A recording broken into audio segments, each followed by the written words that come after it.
Welcome to the Creative Life Story Work podcast, where we explore how to make life story work better for all care-experienced children and young people.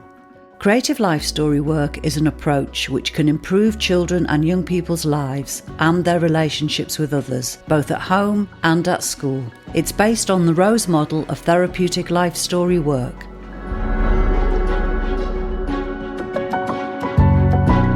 Every month, we'll explore a different aspect of creative life story work, and we'll give insights into how you can use this approach to help care-experienced children and young people make sense of their past and build a brighter future. Today, we are exploring the impact of parental separation on children and young people, and I am delighted to welcome to the podcast studio Natalie Wyatt. Natalie is a social worker with 15 years experience across a number of national, local government and third sector organisations. She's a skilled trainer, consultant and a senior leader. Natalie is a training practitioner from Trauma Informed Consultancy Services, which offers an extensive range of training sessions related to all aspects of how we can apply a trauma-informed framework to settings, services and systems. Hello, Natalie. I'm absolutely delighted that you're able to join us today in our podcast studio. Thank you, Dawn. Hi, it's a pleasure to be here. I wondered if you would like to start just by telling us a bit about your experience of working with children who are experiencing parental separation and how it shaped your views on the subject. First off, I guess just before we get into that, Dawn, one of the things I was wanting to say today was just how thrilled I was that you guys even asked for this piece of work, because I think one of the things I have observed from my experience, and I'll tell you a little bit more about that in a moment, but it is that I guess parental separation is so common as an experience that our children live with. I think the statistics say something like 3.5 million children live in separated families at any given time. But it's so prevalent that it's almost kind of become invisible. It's not a theme or a topic that gets an awful lot of professional attention, training, supervision, that kind of thing. So just to be invited here today to talk about it, I was really delighted by that. So like you said, my background, I'm very much a social worker. I've worked in a number of different organisations over the years. I guess my work with children experiencing parental separation started when I was working in local authority children's services. And one of my kind of early experiences, I guess, as a social worker was of having several children's case files, paper files as it was back then, showing my age a bit, having these, a load of files dropped on my desk relating to court work or court cases where children were experiencing parental kind of divorce or separation. So typically what we would describe as private law proceedings. And it was really interesting to me that those pieces of work were given to newly qualified workers at the time. And I think part of that, Dawn, was that private law, so those court proceedings relating to divorce and separation, they were kind of seen as lower priority at that time, or kind of somehow being less complex and, a nice piece of work for the new worker to cut their teeth on. But what struck me about those cases once I actually got to meet those children was that, of course, for them, their situation wasn't straightforward at all. It was, there was a lot of anguish and trauma in some cases arising from their family scenarios at that time. So that kind of sparked my interest, I guess, in parental separation. And then later through my career, I went on to work for CAFCAS, so the Child and Family Court Advisory and Support Service. And I did a number of different roles at CAFCAS, but one of them was as a family court advisor. So working with children, representing children in court proceedings where usually one parent had taken the other parent to court in the context of divorce and separation. Goodness, what a long journey to get there. I'm struck by I'm still struck by the figure 3.5 million children. Mm-hmm. Yeah, so that's huge. So it's 3.5 million individual children, of course, some of those will be siblings, so the overall number of families will be smaller. But it's estimated, these were Office of National Statistics figures, so I think it's upwards of 3.5 million children each year are living in separated families. I'm interested in your comments about the work being given to newly qualified social workers to cut their teeth on. Why do you think that parental separation doesn't receive as much professional attention as other adverse childhood experiences? So I think in part, Dawn, that takes us back to the statistics again. Because it's such a prevalent experience for children and young people, it can be overwhelming for practitioners to even know where to begin, or for systems to know where to begin. And it brings to mind, I do a lot of work around poverty-aware practice, and there's a lovely quote that I use in that work that talks about how poverty has become the wallpaper of our practice, too big to notice and too familiar to do anything about. And I think there's kind of a similar dynamic with parental separation. You know, there are literally millions of children living in separated families. So for those of us working in the field or in social work and related fields, it's such a commonly occurring theme that it's almost become invisible to us. And of course, there are so many competing demands in social work and social care more generally. And, you know, I can understand why perhaps parental separation gets pushed down the agenda a little bit when perhaps we're dealing with children who have also experienced, in addition to that, domestic abuse, sexual violence, that kind of thing. We've talked a lot about the professionals and dealing with parental separation and some of the system issues that you're talking about as it becoming almost like invisible and the wallpaper.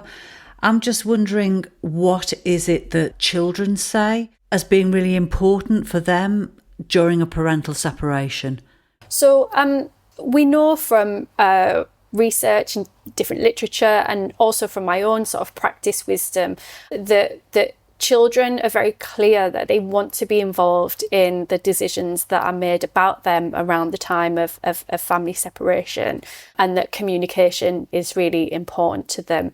What we tend to see is that some children absolutely can and do thrive post-separation, and those children are sort of less likely to come into contact with services for obvious reasons.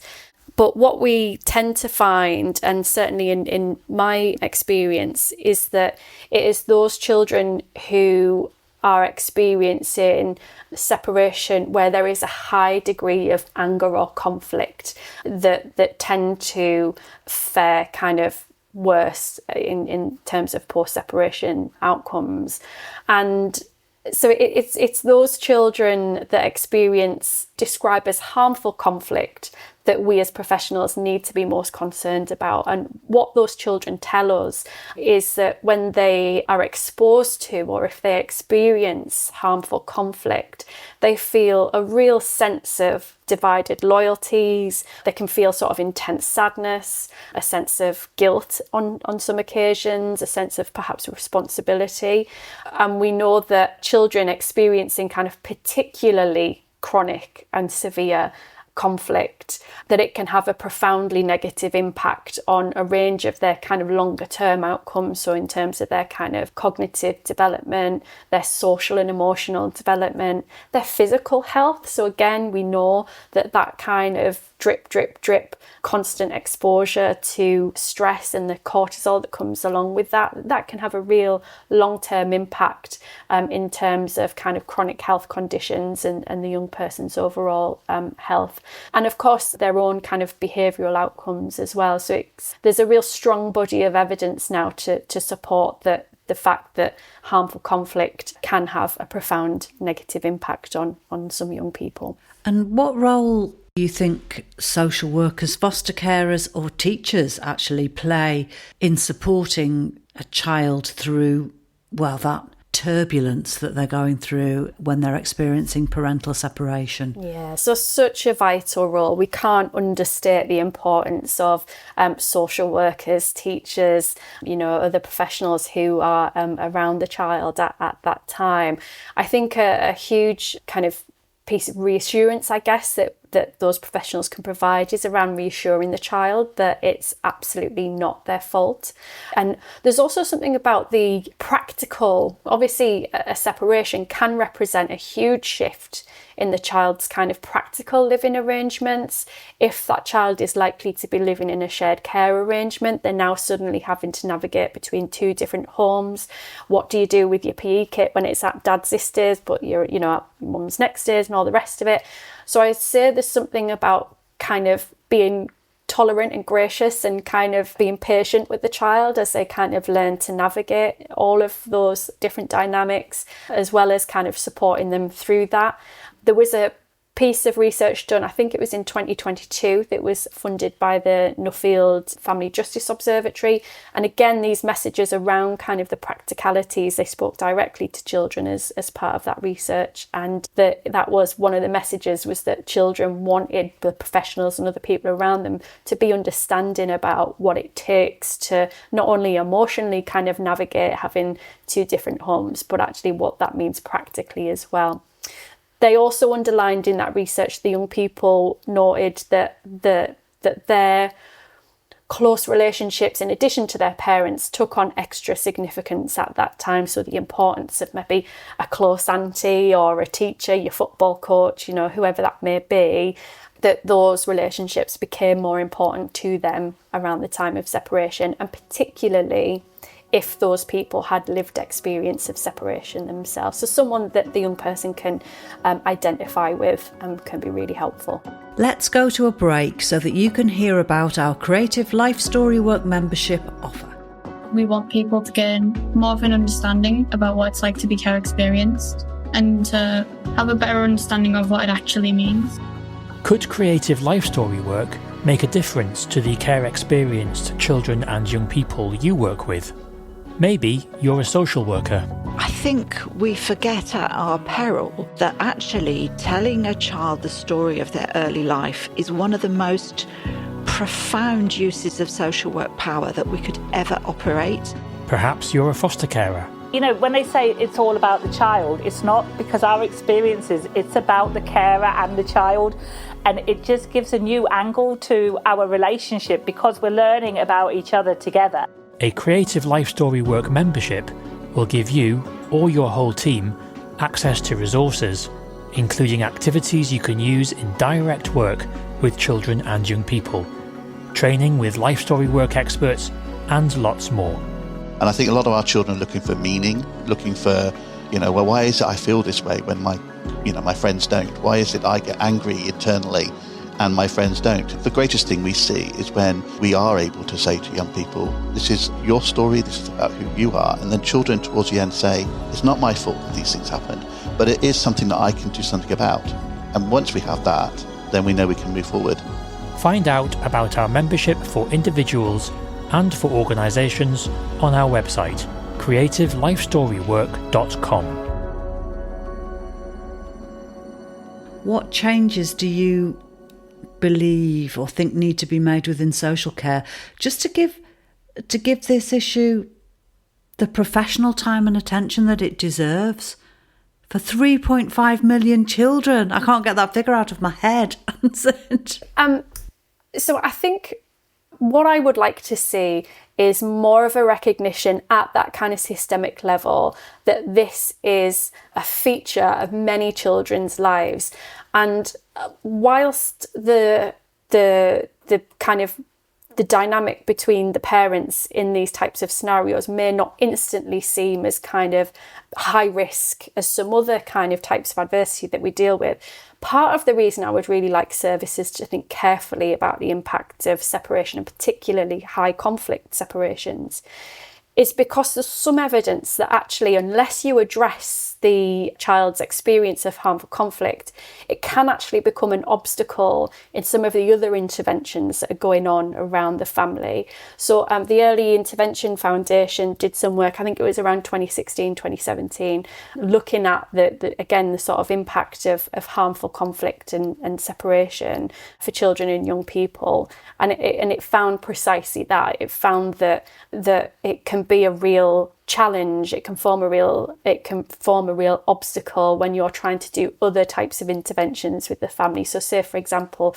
if you're trying to do some basic parenting work where perhaps there's been some neglect, that actually to get the best results out of that, it is optimal to have an effective kind of co-parenting relationship between the parents, and that if there is this unresolved conflict in the relationship, it can really limit the success of other interventions that are taking place around the family. And just in terms of other interventions, what would an effective intervention look like in a case of harmful conflict?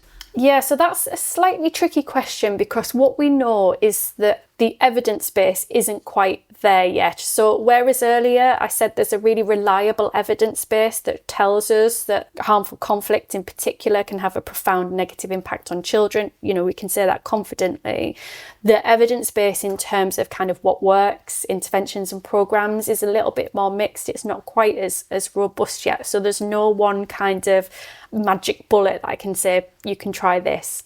What I would say from my own kind of practice wisdom and from my experience working in the family court system is that I think there's a real place for restorative practice when it comes to working with parents experiencing separation, and some kind of systemic approaches, not kind of working with each of the family kind of in silos. So yeah, I think there's a real, I guess the plus side of there not being that kind of reliable known intervention is that this is a bit of a space where I think there's space for some innovation and creativity. But yeah, absolutely, I would be saying attempting that through the lens of kind of restorative practice is likely to be the way to go. Looking ahead, what do you see as the biggest challenges and opportunities in improving outcomes for children who are experiencing harmful conflict? So I guess that takes me back to what we were just saying about interventions and support. I think we're moving in the right direction when it comes to practice around parental separation and harmful conflict, but there's real gains to be made in terms of services and interventions to help reduce the actual dynamic between separated parents, but as well as kind of ameliorating the effects of that on the children and young people who have already experienced it. So yeah, it'd be exciting to kind of see what the future brings in that space. Thank you, Natalie. Thank you for your time. Thank you for shining a light on something that we've never talked about before on one of the Blue Cabin podcasts. It's been really lovely to hear your thoughts and observations, and we look forward to hearing more in your upcoming live classroom, where people can meet you and dive in a bit more about all things parental separation. Thank you. My pleasure. Thank you, Dawn. If you're interested in finding out more, you can join Natalie in her live classroom. You can find out more details on our website at creativelifestorywork.com. Whether you're a foster carer, someone who has experience with the care system, or you work with children and young people, we hope this episode has given you an insight into how we can make life story work better for young people and how you can use it in your own practice. You can find out more about Creative Life Story Work on our website, creativelifestorywork.com, and you can find us on LinkedIn and X at CreativeLSW. Please do get in touch though with any comments or questions, as we'd really love to hear from you. And if your podcast app allows you to, please do leave us a review, as it really helps others to find our show. So until next month, bye for now.